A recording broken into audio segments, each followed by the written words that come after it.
Assalamualaikum warahmatullahi wabarakatuh. Perkenalkan, nama saya Aida Rahima. Saya dari Universitas Lambung Mangkurat, Fakultas Teknik Program Studi Teknologi Informasi. Pada video kali ini saya akan menyampaikan tentang jaringan nirkabel, yaitu pada materi keamanan WLAN. Seperti apa? Mari kita lihat video berikut. Dari jaringan nirkabel yaitu keamanan WLAN. Jadi, perangkat-perangkat untuk membentuk sebuah jaringan wireless. Yang pertama itu ada access point. Access point di sini gunanya untuk menyediakan koneksi dari jaringan nirkabel.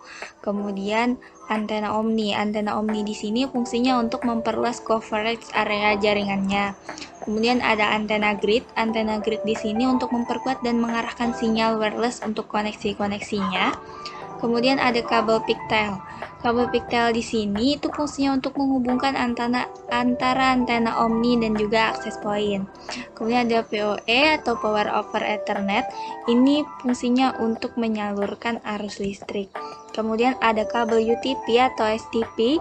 Ini fungsinya untuk menghubungkan antara access point dengan jaringan nirkabel LAN lokal. Kemudian ada penangkal petir atau lightning arrestor. Penangkal petir ini ada karena ini sangat rentan terhadap petir, maka dari itu penangkal petir ini gunanya untuk menyalurkan kelebihan listrik ke kabel pembumian.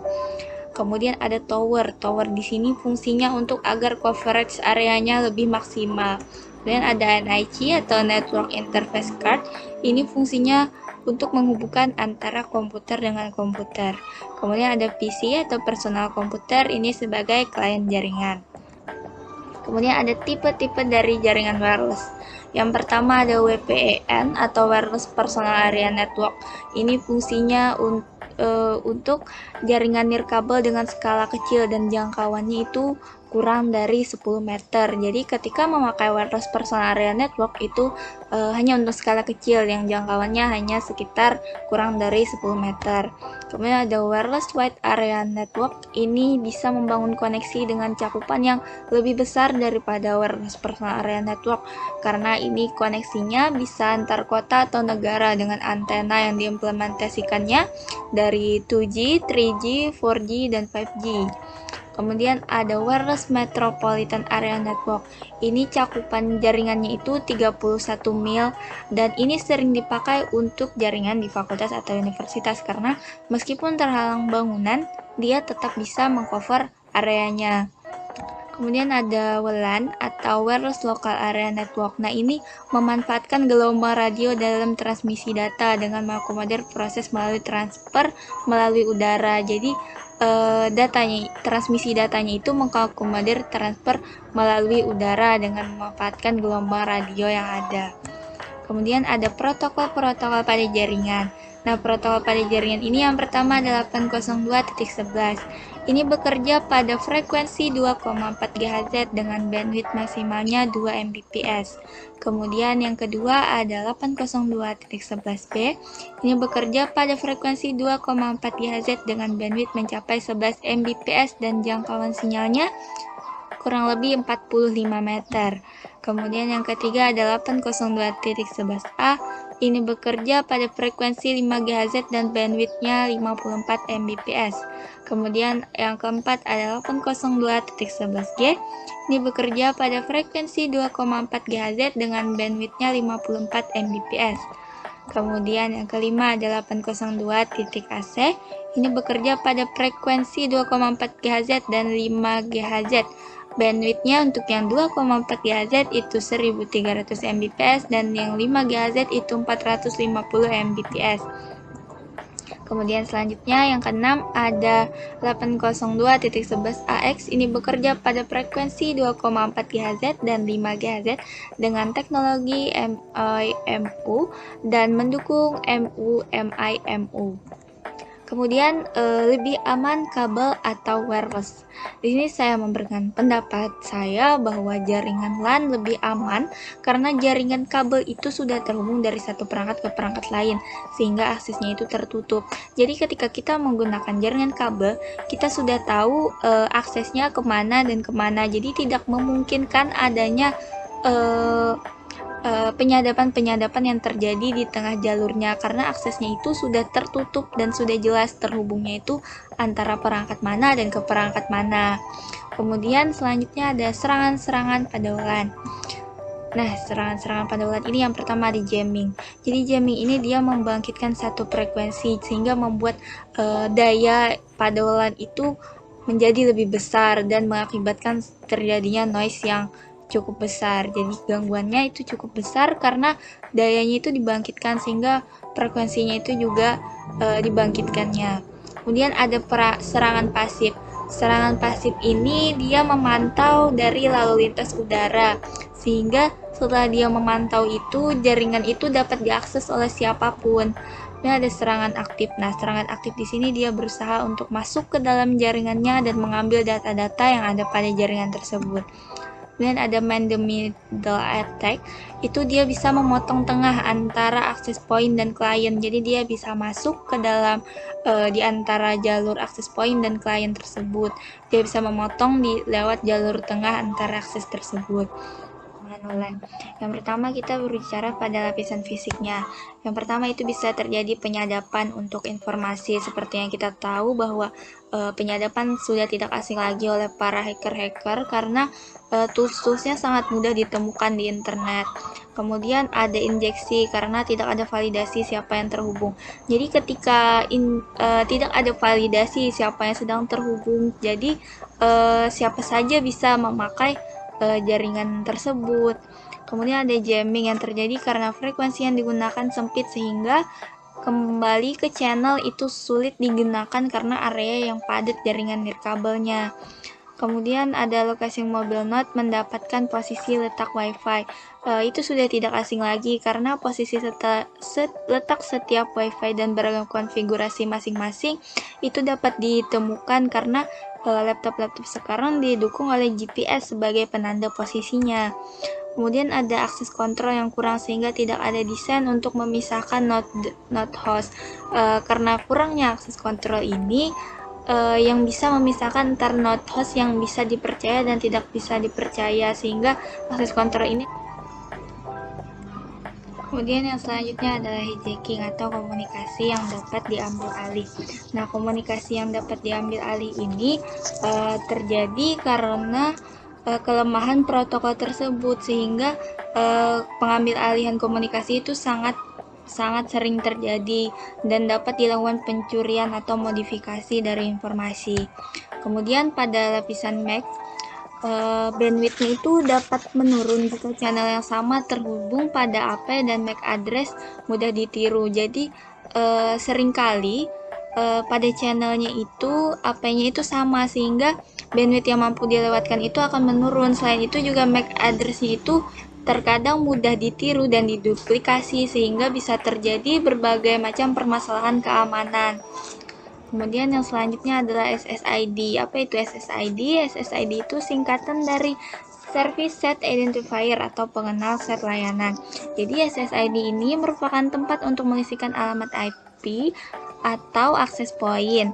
Fungsi SSID adalah untuk mengatur jaringan mana yang akan digunakan. Jadi di SSID ini kita bisa menggunakan karakter seperti garis bawah, spasi, dan tanda baca lainnya. Kemudian SSID ini gunanya kita bisa melakukan jaringan mana yang akan kita gunakan. Jadi ketika ingin melakukan menggunakan jaringan wireless, perangkat yang kita gunakan harus memilih dulu jaringan wireless mana yang akan kita gunakan. Kemudian WFP PA2. Pertama itu ada WFP atau Wireless Equivalent Privacy, itu pengaman dengan metode autentifikasi. Jadi Wireless Equivalent Privacy ini dia menggunakan kunci yang dimasukkan oleh administrator ke klien atau ke access point.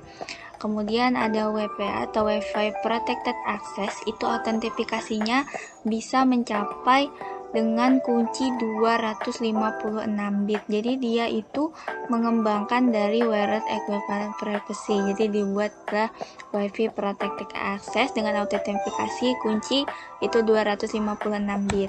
Kemudian ada WPA2, Wi-Fi Protected Access 2, itu dia sama menggunakan autentifikasi pre-shared key dengan bahasa biasa 8 sampai 63 karakter. Jadi di sini dia bisa menggunakan bahasa bahasa biasa saja dengan 8-63 karakter. Ini mengembangkan dari WiFi Protected Access, makanya dibuat WiFi Protected Access 2. Kemudian WP, WPA, dan WPA2 mana yang lebih aman? Tentunya yang lebih aman itu adalah WPA2 karena WPA2 memiliki protokol keamanan lebih baik daripada pendahulunya. Dan karena WPA2 itu ada dengan fitur-fitur yang baru dan tentunya berorientasi pada kelemahan sistem terdahulunya. Jadi WPA2 ini dibuat setelah WP dan setelah WPA. Dia berorientasi dengan kelemahan pada sistem-sistem sebelumnya, tentunya diperbaikinya pada WPA2 ini. Protokol keamanannya juga lebih baik daripada pendahulu-pendahulunya. Dengan tadi dia bisa menggunakan 8-63 karakter dengan bahasa biasa. Kemudian ada selanjutnya alat bantu untuk menyerang jaringan wireless LAN. Yang pertama ada Aircrack. Aircrack ini dia bisa mendeteksi jaringan sekitar.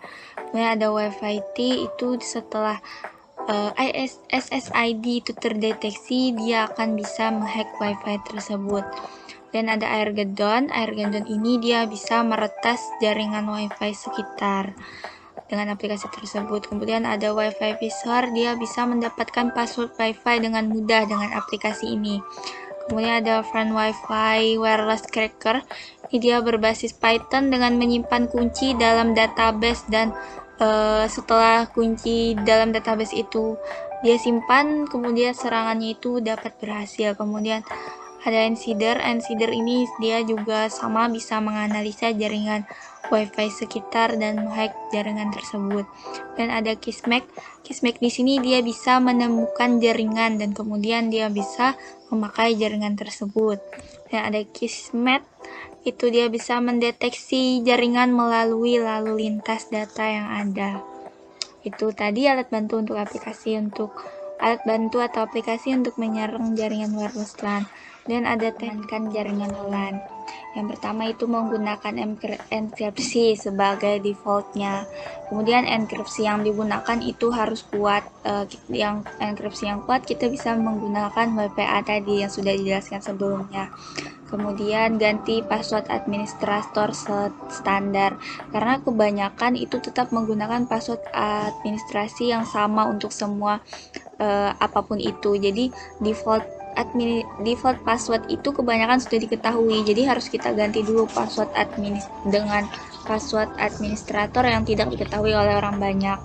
Kemudian ada matikan SSID broadcasting. Dengan mematikan ini tentunya user harus mengetahui lebih dahulu SSID-nya agar dapat terkoneksi dengan networknya. Kemudian ada matikan AP atau access point saat tidak dipakai.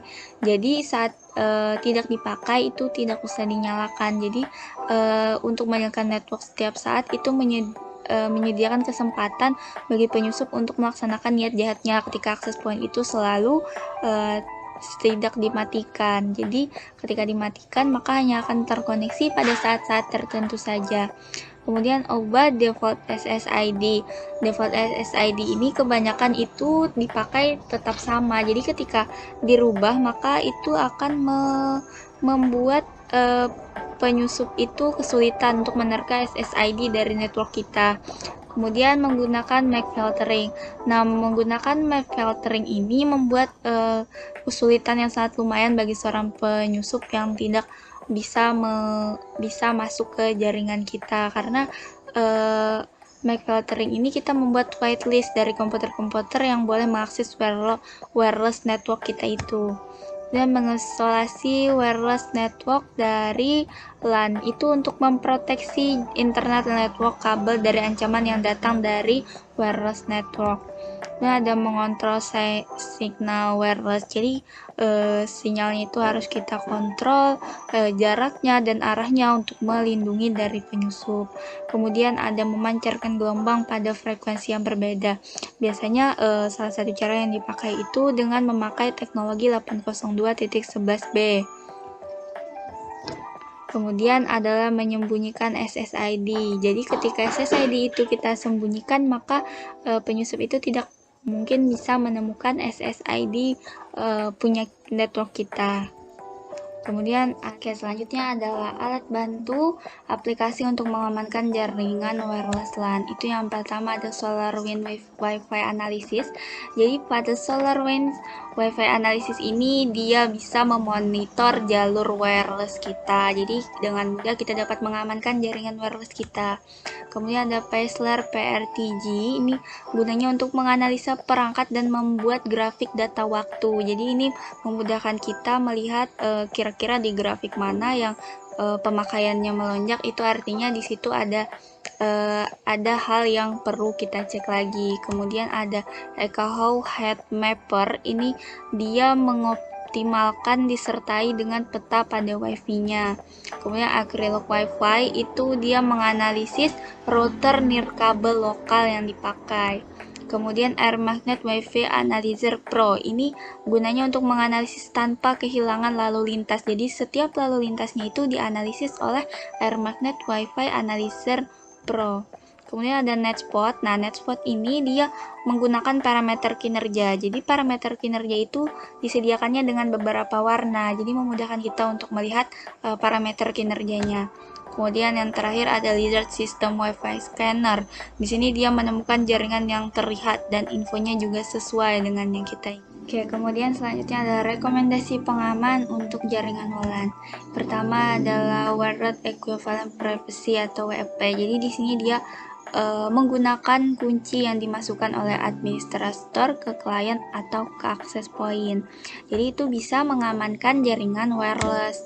Kemudian ada Wi-Fi Protected Access atau WPA. Jadi ini kemampuannya dia untuk berubah secara dinamis. Protokol TCP/IP-nya itu menggunakan kunci utama sehingga starter point itu dapat berubah secara reguler. Kemudian ada Wi-Fi Protected Access 2 atau WPA 2. Ini dia mengembangkan dari Wi-Fi Protected Access dari yang pertama. Jadi di sini dia bisa menggunakan bahasa biasa dan juga memakai kunci itu sekitar misalnya 1 sampai 5 angka tanggal lahir. Jadi itu bisa kita request. Kemudian ada MAC filter. Nah, MAC filter ini membatasi hak akses dari MAC address. MAC filter ini juga bisa memilih komputer mana yang ingin kita hubungkan dan boleh masuk ke jaringan sesuai MAC address yang ada. Kemudian alasan kenapa kejahatan di bidang IT semakin meningkat. Yang pertama, semakin tinggi pengguna internet. Seperti kita lihat bahwa penggunaan internet itu makin banyak, entah dari kalangan anak-anak, dari kalangan remaja, dewasa, hingga orang tua, itu semuanya memakai internet. Semakin tinggi pengguna internet dan dengan latar belakang yang berbeda, maka banyak orang yang memanfaatkan itu sebagai ladang untuk kejahatan-kejahatan yang bisa menguntungkan salah satu pihak dan merugikan pihak-pihak lainnya. Kemudian internet yang semakin mudah diakses, seperti yang kita tahu bahwa di mana saja kita sekarang sangat memungkinkan untuk terhubung ke internet. Akses internet itu sangat mudah sekarang, jadi dimanapun dan kapanpun itu bisa saja terjadi kejahatan-kejahatan di bidang IT. Tidak memandang entah itu di desa, entah itu di kota, selama masih bisa itu diakses internetnya, maka kejahatan di bidang IT itu bisa tetap dijalankan oleh orang-orang yang memang di bidang tersebut, yang memang memikirkan hanya untuk kepentingan mereka. Kemudian privasi yang mudah terbocorkan. Privasi yang mudah terbocorkan ini berkaitan dengan semakin tinggi pengguna internet.